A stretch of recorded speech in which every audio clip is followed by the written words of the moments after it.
सदगुरुदेव की जय। बंदी छोड़ कबीर साहेब की जय। बंदी छोड़ गरीबदास जी महाराज की जय। स्वामी रामदेव आनंद जी गुरु महाराज की जय। बंदी छोड़ सदगुरु संत रामपाल जी महाराज की जय।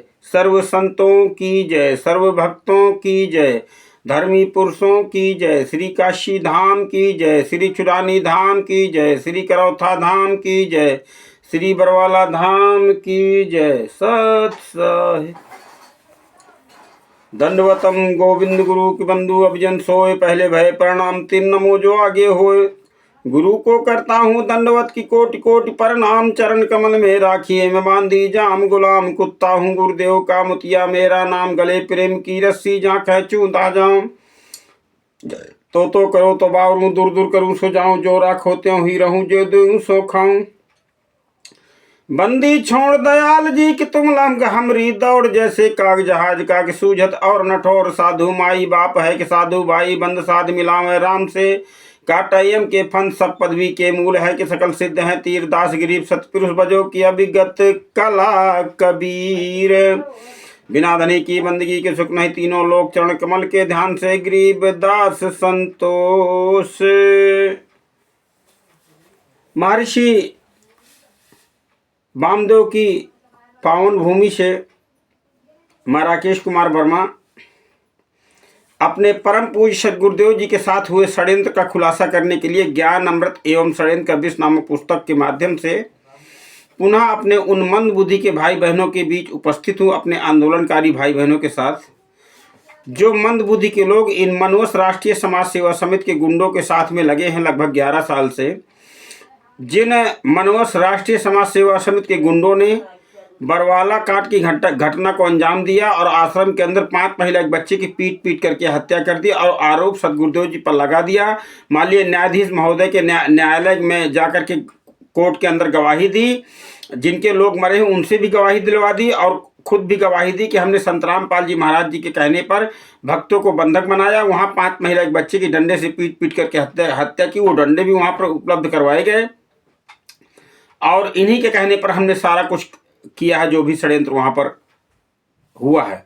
तो भगत भाइयों, सच्चाई जानने के लिए आपको ज्ञान अमृत एवं षड्यंत्र का विष नामक पुस्तक को पढ़ना है और इसके अंदर दिए गए कोर्ट के जजमेंट को गहराई से पढ़ना है। इसमें दिए गए सबूतों को बार बार आपको पढ़ना है ताकि आपको सच्चाई पता चले कि 11 साल से आपको आपके सदगुरुदेव जी को जेल के अंदर कौन लोग किन डबल उम्र कैद करवाए हैं और कौन लोग आपके गुरु जी की जमानत के बीच में रोड़ा बने हुए हैं और आपके गुरु के आपके सदगुरुदेव जी के अनमोल अमृत ज्ञान को धंधा बना करके अपनी रोजी रोटी चला रहे हैं, अपनी घर गृहस्थी चला रहे हैं, 13-13 लाख की गाड़ियों में चल रहे हैं, चाहे वो मनोज पवन कुमार यादव हो या संजय राय हो या गुरु गद्दार राष्ट्रीय समाज सेवा समिति के गुंडे तथा फर्जी नामदान संचालक हों।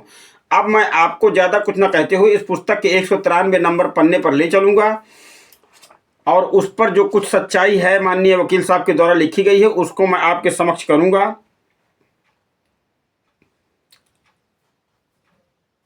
191 नंबर पन्ना है ये, इसको हम पढ़ेंगे आज। काफ़ी कुछ इसमें साबित होगा माननीय वकील साहब ने कि सदगुरुदेव जी को, जब सदगुरुदेव जी ने कुछ नहीं किया तो माननीय न्यायाधीश महोदय ने क्या आधार माना सदगुरुदेव जी की डबल उम्र कैद करने का। गुरु जी के अधिवक्ता 191 नंबर पन्ना है। गुरु जी के अधिवक्ता डिफेंस में इस बात को लेकर के चल रहे थे कि गुरु जी सीरियस बीमारी की हालत में थे, जबकि अभिलेख पर न्यायालय ने पाया कि संत रामपाल जी महाराज की बीमारी सीरियस नहीं थी। डॉक्टर LK झा गुरु जी का आश्रम में ट्रीटमेंट किए थे। उन्होंने गुरु जी का हृदयगत एवं श्वसन प्रणाली को जांच में नॉर्मल पाया और डॉक्टर LK झा का कथन है कि उन्हें अच्छे इलाज के लिए अच्छे अस्पताल में शिफ्ट होने के लिए नहीं कहा था। इस तरह गुरुजी के अधिवक्ता यह सिद्ध नहीं कर सके कि गुरुजी सीरियस बीमारी की हालत में थे, जबकि जब गुरुजी ने को गिरफ्तार किया गया तब गुरुजी ने कहा था कि मैं अब ठीक हो गया, पहले मैं बीमार था। न्यायालय में सीरियस बीमारी की हालत में न्यायालय में प्रस्तुत नहीं हो पाई, इसलिए न्यायालय ने इस कथन को संत रामपाल जी महाराज उनके अनुयायियों ने न्यायालय में आने से रोकने के लिए एकमात्र ड्रामा था। भाई अनुयायी तो यही चाहते थे कि सदगुरुदेव जी न्यायालय न जाएं और सदगुरुदेव जी न्यायालय नहीं अगर पहुंच जाते तो ये बरवाला कांड ही क्यों होता। वो तो अनुयायियों ने सारा किया, लेकिन क्योंकि अनुयायियों ने बचाव पक्ष में कोई ऐसा ठोस सबूत नहीं पेश किया माननीय न्यायाधीश महोदय के सामने जिससे ये सिद्ध हो सके कि सदगुरुदेव जी को हृदय में दिक्कत थी, उनको घबराहट थी, वो उस समय बीमार थे। ऐसा कोई ठोस सबूत इन्होंने वहां पर दिया नहीं। देंगे क्यों जब इन्हीं का कुकर्म किया हुआ है। जब इन्हीं का कुकर्म किया हो तो ये सबूत देंगे क्यों। अनुयायियों ने न्यायालय में आने से रोकने के लिए एकमात्र एक ड्रामा था। अनुयायियों को एक अच्छी बीमारी का बहाना था और इस तरह झूठ साबित हुआ। न्यायालय ने रजनी की मृत्यु का दोषी संत रामपाल जी महाराज एवं अन्य को इस कारण से भी सिद्ध हुआ कि अभियुक्तों के तरफ से किसी साक्ष्य द्वारा यह साबित ही नहीं किया गया कि रजनी की मृत्यु अभियुक्तों के षड्यंत्र का परिणाम नहीं है। जो भंडारा खाने जाते हो ना इन गुरु गद्दार के नामदान संचालकों के भंडारे में, और कभी शामली कहीं सोजत कहीं कहीं हैं, बोध दिवस कभी प्रकट दिवस कभी पुनर्मा जैसे क्या क्या ये बीच बीच में प्रोग्राम करते हैं, तो कभी अपने गुरु के बारे में सुन लेना ना कि आखिर हमारे गुरु जी को सजा हुई क्यों, क्या कारण था, क्या ठोस कारण था। क्योंकि आप लोग तो पुलिस को दोषी मानते हो, न्यायालय को भी दोषी मानते हो, तो केस भी झूठा है हैं, गुरु जी के ऊपर लगाया गया है, हैं, न्यायालय ने झूठ में सजा सुना दी, न्यायालय ने फर्जी केस में सजा सुना दी। अरे भैया कानून का राज है, कुछ तो बुद्धि लगाओ यार। बिना ठोस सबूत के उम्र कैद जैसी गंभीर सजा नहीं हो सकती। इन गुरु गद्दारों ने गुरु जी के पक्ष से ना तो कोई गवाह ठोस पेश किया, ना ही कोई सबूत ठोस पेश किया। ये कोर्ट की फाइल ही हिंदी में अनुवादित है, जो वकील साहब के द्वारा की गई, वही यहां पर पढ़ी जा रही है आपके समक्ष, वही पढ़ रहा हूं। आप लोगों को तो पढ़ना ही, कम से कम सुन ही लेना अगर बुद्धि थोड़ी बहुत काम करे तो। अभियुक्तों की तरफ से किसी साक्ष्य द्वारा यह साबित ही नहीं किया गया कि रजनी की मृत्यु अभियुक्तों के षड्यंत्र का परिणाम नहीं है। वहां यह साबित हो कि षड्यंत्र का ही परिणाम है। या निर्दोष औरतों का दुर्भाग्यवश मृत्यु हो गई, अतः परिस्थिति व साक्ष्य को ही न्याय में आधार बनाया न्यायालय ने। परिस्थिति और जो साक्ष्य इन गुरु गद्दारों के द्वारा वहां पर प्रस्तुत किए गए उसको न्यायालय ने माननीय न्यायाधीश महोदय ने आधार बना लिया। चूंकि सारा कुछ सदगुरुदेव जी के शिष्य के द्वारा हो रहा था ना, और जितने शिष्य थे वो सदगुरुदेव के विपक्ष में बयान दे रहे थे। अतः परिस्थित साक्ष्य को ही न्याय में आधार बनाया न्यायालय ने, जो दोषी साबित करने का पर्याप्त साक्ष्य अभिलेख पर उपलब्ध है। क्योंकि अभियुक्त का यह षड्यंत्र ही था कि संत रामपाल जी महाराज जी के विरुद्ध जारी वारंट को निष्पादन होने या रोकने से करने से रोकना, कोर्ट की अवमानना करवाना।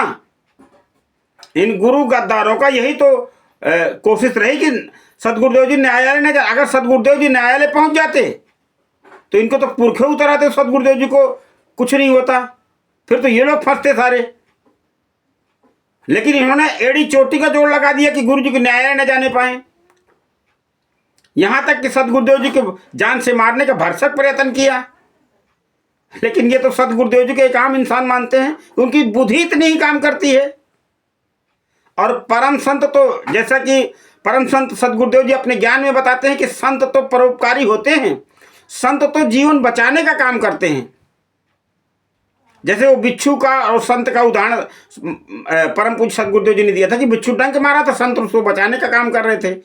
तो एक व्यक्ति ने कहा कि आप मूर्ख हो क्या, जब वो बार बार आपको डंक मारा तो आप उसे क्यों बचाने का कार्य कर रहे हो। तब सदगुरुदेव जी ने कहा कि जब ये अपना स्वभाव नहीं बदल रहा तो मैं कैसे बदल दूं। यही बात यहां पर लागू होती है। ये मूर्ख पाखंडी नीच कुकर्मी शिष्य जो सदगुरुदेव जी को फंसाने का काम कर रहे थे, तो सदगुरुदेव जी सारी जानते थे।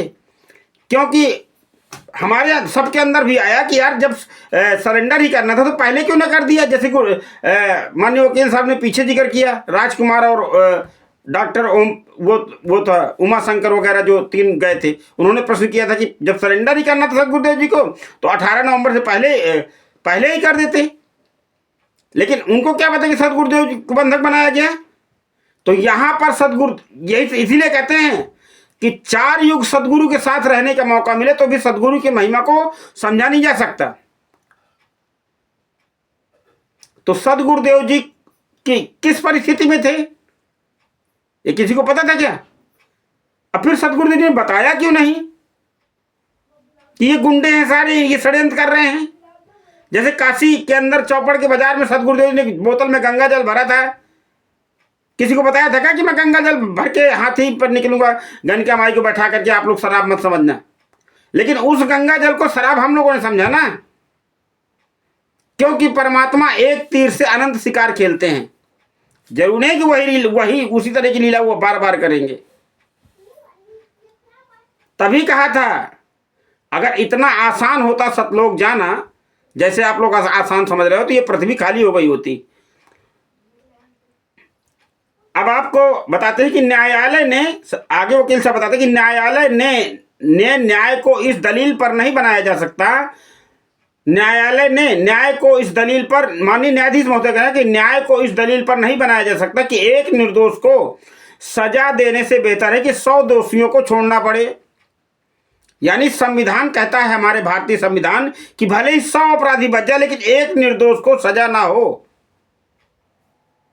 न्यायाधीश महोदय जानते थे, वो समझ रहे थे कि संत रामपाल जी महाराज जी का कोई दोष नहीं, निर्दोष है।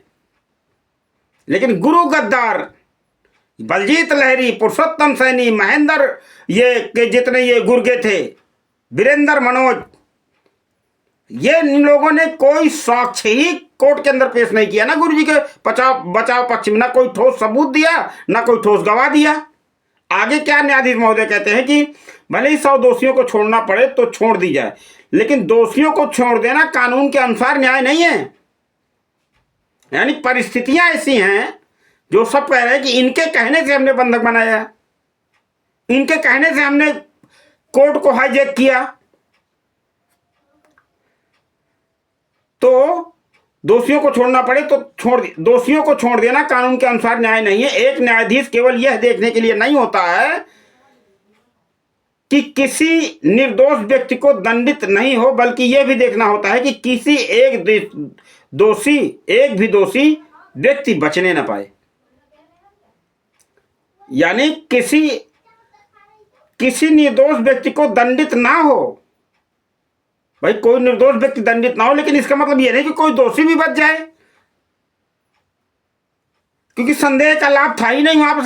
संत रामपाल जी महाराज जी के तो खिलाफ सारे सबूत थे ना, तो संदेह का लाभ भी नहीं मिल सकता संत रामपाल जी महाराज जी को, क्योंकि सारे ठोस गवाह सबूत संत रामपाल जी महाराज जी के सब विपक्ष में थे। संत रामपाल जी के महाराज जी के बेटों ने भी विपक्ष में बयान दिया, गुरु जी के विरोध में बयान दिया।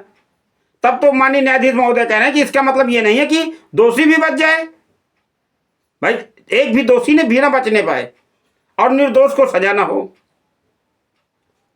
न्यायाधीश महोदय समझ तो रहे थे कि गुरु जी निर्दोष हैं, लेकिन सबूत और वो जो गवाह वहां पर प्रस्तुत है उसके समक्ष वो मजबूर है।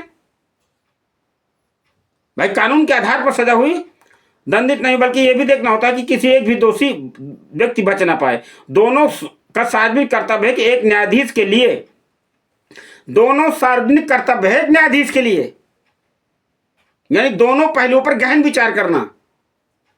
उपरोक्त तथ्यों के अलावा इसके अपराध संबंधित अभिलेख पर साक्ष्य उपलब्ध है कि ऐसा अपराध अभियुक्तों के आश्रम के भीतर होता है और ऐसी परिस्थिति में अभियुक्त के पास समय और अपनी पसंद की परिस्थितियों के में अपराध को योजना बनाने और अपराध कारित करने का पूरा अवसर होता है, और ऐसा मामले में अभियोजन पक्ष के लिए सही साबित करना बेहद मुश्किल होता है। इस स्थिति में न्यायालय द्वारा परिस्थिति जन्य साक्ष्य के सख्त सिद्धांत पर जोर दिया जाता है। यानी जो परिस्थितियां इन लोगों ने वहां पर बनाई, जिनके लोग मरे उन्होंने भी कह दिया कि आश्रम के अंदर कोई बंधक नहीं था और हमारे जो लोग मरे हैं उनकी आंसू गैस से हत्या हुई, जबकि पोस्टमार्टम रिपोर्ट, डंडा, सारा कुछ उपलब्ध किया। अपराधी कह रहा है कि मैंने मारा, लेकिन इनके कहने पर मारा चूंकि वो सदगुरुदेव जी के सगे बेटों ने बयान दिया। तो फिर यहां पर माननीय न्यायाधीश महोदय कहना चाहते हैं कि परिस्थितियां ऐसी बन गई, अभिलेख अतः अभियुक्तों को अपराध कारित करने का दोषी पाया जाता है, क्योंकि मूर्ख संगत है, इसको तो पढ़ना लिखना तो है नहीं, कुछ जानना तो है नहीं, बस ये गुरु जी का आदेश आ गया, गुरु जी का आदेश आ गया, हाँ गुरु जी का ये आदेश आ गया, गुरु जी का ये आदेश है तेल नहीं लगाना, गुरु जी का ये आदेश आ गया यहाँ आश्रम में भंडारा होना वहाँ जाना है, गुरु जी का आदेश आ गया गेहूं दान करना है, गुरु जी का आदेश आ गया कि यहाँ पर दान पाठ करवाना है, बाकी विचार तो करना नहीं है। न करो, पता चलेगा जब शरीर छूटेगा तो आइए भगत भाइयों, एक अमर वाणी के साथ में अपनी वाणी को विराम दूंगा, अपनी बात को समाप्त करूंगा, क्योंकि ये ज्ञान अमृत षड्यंत्र का विष नामक पुस्तक है, तो थोड़ी बहुत अपने भाइयों के साथ ज्ञान की चर्चा भी हो जाती है, और थोड़ी बहुत परमात्मा की अमृत वाणियों भी गुनगुना लेते हैं, क्योंकि हमारे सदगुरुदेव जी के साथ जो दुख है, कष्ट है, तो इसमें तो रोने का ही वो होता है कि हमारे परमात्मा इतने 11 साल से लगभग जो है जेल में यातनाएं सह रहे हैं, लेकिन परमात्मा को सजा करवाने वाले कोई गैर नहीं, उन्हीं के अपने हैं। तो सर्वप्रथम कर्तव्य ये बन जाता है कि हमारे सदगुरु जी निर्दोष हैं, ये हमें पूरी दुनिया को बताना है। ये हमारे गुरु जी के शिष्य तो बहरे पड़ चुके हैं, इनको समझ में आना नहीं है, लेकिन हमें दुनिया को बताना है। जो दुनिया हमारे सदगुरुदेव जी को दोषपूर्ण दृष्टि से देखती है, उनको हमें बताना है कि हमारे सदगुरुदेव जी ने कोर्ट की फाइल ये है, घटना तो हुई है लेकिन किसी और ने की है। तो भजनवा कर ले री तय भजनवा कर ले री, अचाम की कच पुतली भजनवा कर ले री तय भजनवा कर ले री तय भजनवा कर ले री, और चाम की कच पुतली भजनवा कर ले री। मानव जीवन में परम पूज्य सदगुरुदेव जी ने बताया, जो नहीं जपे नहीं हरि नाम, तो जैसे कुआं जल बिना फिर बनवाया का काम। ऐसी अनमोल देह में जो सदगुरु की खोज नहीं करते, तत्व ज्ञान सत्य ज्ञान की खोज नहीं करते, तो उनका जीवन व्यर्थ बाद। तो क्या बताते हैं कि चाम की कच पुतली भैया मुख मा दाबे पान, राम जी मुख मा दाबे पान, अचाम की रे ओढ़े ओढ़निया ता से बड़ा गुमान। जिसके पास समय पर टूक है ना, स्वस्थ शरीर है, समय पर 4 पैसे परमात्मा ने दिए हैं ना, तो वो अपने आप को जाने क्या समझ लेता है। थोड़ा सा पावर है उसके अंदर, मान लीजिए किसी सरकारी पद पर है, मंत्री मिनिस्टर तो कहना ही क्या है, लेकिन अगर छोटे मोटे सरकारी पद पर है और स्वस्थ शरीर है, फिर वो अपने आप को जाने क्या समझता है। लेकिन सदगुरुदेव परम पूज्य कबीर साहब कहते हैं कि ये सब हाड़ चाम का ये पुतला है, ये पता नहीं कब काल बटन दाब दे, फिर क्या होगा। तो यहां बताते हैं कि भजनवा कर ले री तय भजनवा कर ले री, और चाम की कच पुतली भजनवा कर ले री। चाम की रे हाथी घोड़ा, चाम के राऊंट राम जी चाम के राऊंट। काल की इस 21 ब्रह्मांड में हाड़ चाम का पुतला है सभी जितने जीव, मनुष्य सहित 84 लाख योनियों में जो भी जीव, हाड़ चाम का ये पुतला, और सबका रिमोट काल भगवान के हाथ में है। गीता अध्याय नंबर 12, 13, 14 में कहता है कि बलवानों का बुद्धिमानों का बुद्धि और बलवानों का बल मैं हूं, मैं जब जिसको चाहूं जैसा बना दूं। जैसे रामायण के अंदर सीता की खोज भगवान श्री राम कर रहे थे और शंकर भगवान ने प्रणाम किया, तो पार्वती जी ने कहा कि आप किनको प्रणाम कर रहे हैं, कि ये सतोगुण भगवान हैं, श्री हरि है। कहे भगवान होते तो अपनी पत्नी को ऐसे ढूंढते। कहे नहीं मैं उनको नहीं मानती भगवान। कहे नहीं, वो भगवान है, सतोगुण भगवान है, आप उनकी परीक्षा मत लेना। लेकिन वो परीक्षा हुआ,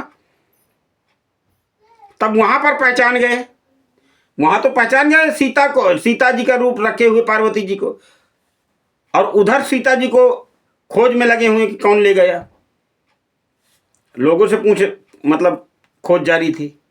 तो यहां बताना चाहते कि बलवानों का बुद्धिमानों का बुद्धि और बलवानों का बल मैं हूं। तो चामै केरे हाथी घोड़ा, चामै केरा ऊंट, राम जी चामै केरा ऊंट, चामै केरे मढ़ो नगाड़ा, बाजे चारो खूंट, भजनवा कर ले री तय भजनवा कर ले री, और चाम की कच पुतली भजनवा कर ले री, कि चामै केरे गैया बछुला, चामै केरा दूध, राम जी चामै केरा दूध, चामै क्यारो बैठ दुहैया, चामै पीगा दूध, भजनवा कर ले री तय भजनवा कर ले री, और चाम की कच पुतली भजनवा कर ले री। बिना भजन बात नहीं बनेगी, हैं? आप देखो, लोगों को जब हमारे सदगुरुदेव जी ने ना तो किसी का अनादर करने को कहा और ना ही उन्होंने कभी किसी के अनादर की बात कही। हमारे परम पूज्य सदगुरुदेव जी ने ज्ञान दिया है कि तिनका कबहू न निंदिए, पांव तले जो हो, कबहू उठ उड़ आखिन पर तो पीर घनेरी होए। मेरे परम पूज्य गुरुदेव जी तिनके की भी निंदा नहीं करने को कहा। और जो ये इन फर्जी किताबों को लेकर के, फर्जी किताबें ये लेकर के जो पूरे देश में बवाल मचा रखा है, ये गुरु गद्दार हैं।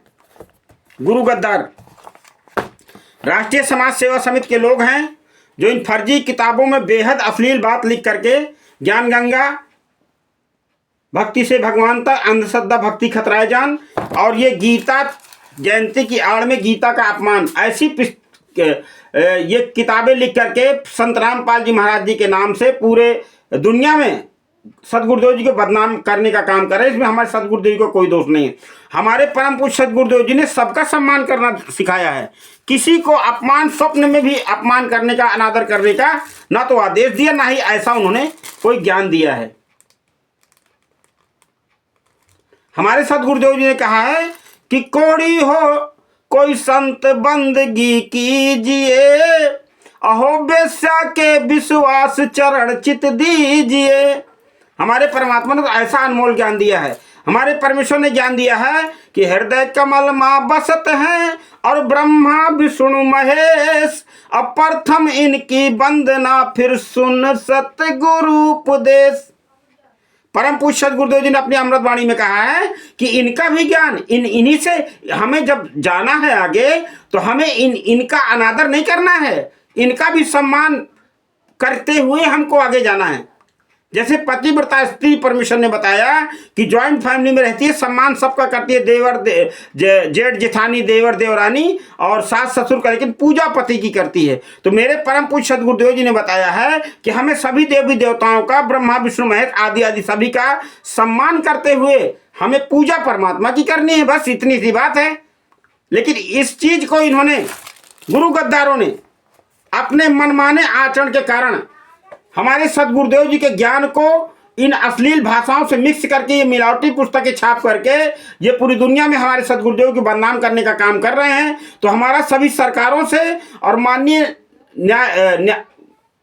कानून में बैठे सभी माननीय महोदय से, अधिकारियों से, सभी से हमारा निवेदन है कि जो आश्रम संत रामपाल जी महाराज जी के नाम से चल रहे हैं, 18 नवंबर 2014 के बाद से इनकी कड़ी जांच करवाई जाए।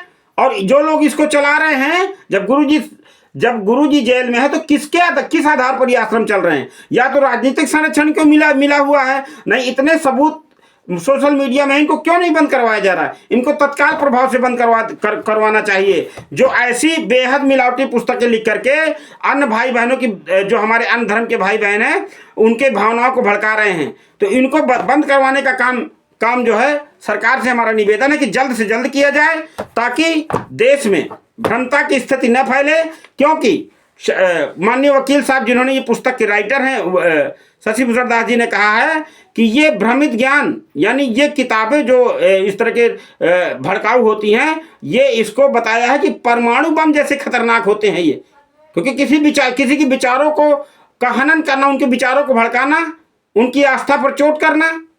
तो हमारा माननीय सरकारी पदों पर बैठे अधिकारीगणों से, पुलिस अधीक्षकों से, माननीय जिलाधिकारियों से हमारा निवेदन है कि जहां पर आपके जिले में ऐसे ये फर्जीवाड़ा हो रहा हो तो उसको तत्काल प्रभाव से बंद करवाएं, ताकि हमारे सदगुरुदेव जी के नाम से जो फर्जीवाड़ा हो रहा है। तो चामय के रे गैया बछुला, चामय केरा दूध, राम जी चामय केरा दूध, चामय केर वो बैठ दुहैया, चामय पीगा दूध, भजनवा कर ले री तय भजनवा कर ले री, और चाम की कछ पुतली भजनवा कर ले री, चामय की रे राजा रैयत, चामय क्यार वजीर, राम जी चामय केर वजीर, चामय की ये सारी दुनिया कह गए साहब कबीर, भजनवा कर ले री तय भजनवा कर ले री, और चाम की कछ पुतली भजनवा कर ले री। सदगुरुदेव की जय, बंदी छोड़ कबीर साहेब की जय, बंदी छोड़ गरीबदास जी महाराज की जय, स्वामी रामदेवानंद जी गुरु महाराज की जय, सत साहेब। सभी भगत भाइयों से प्रार्थना है, मुझ तुच्छदास को बोलने में कुछ त्रुटि पड़ी हो, कोई ऐसी बात निकल गई हो धोखे से, उस पर अपने भाई बहनों से क्षमा है। जो हमारे भाई बहन इस वीडियो को देखेंगे, और उन गुरु गद्दारों से कोई क्षमा नहीं है जिन्होंने हमारे सदगुरुदेव जी को षड्यंत्र करके फंसाया है। इन्हीं शब्दों के साथ मैं अपनी वाणी को विराम दूंगा। पुस्तक मंगवाने का मोबाइल नंबर एक बार फिर बता दूं, 9931592093। बुंदेलखंड के किसी भक्त को चाहिए हो तो मेरा नंबर है 8756347480। इन्हीं शब्दों के साथ मैं अपनी वाणी को विराम दूंगा। अपने सही भाई बहनों को सब्सक्राइब करते हुए सदगुरुदेव की जय।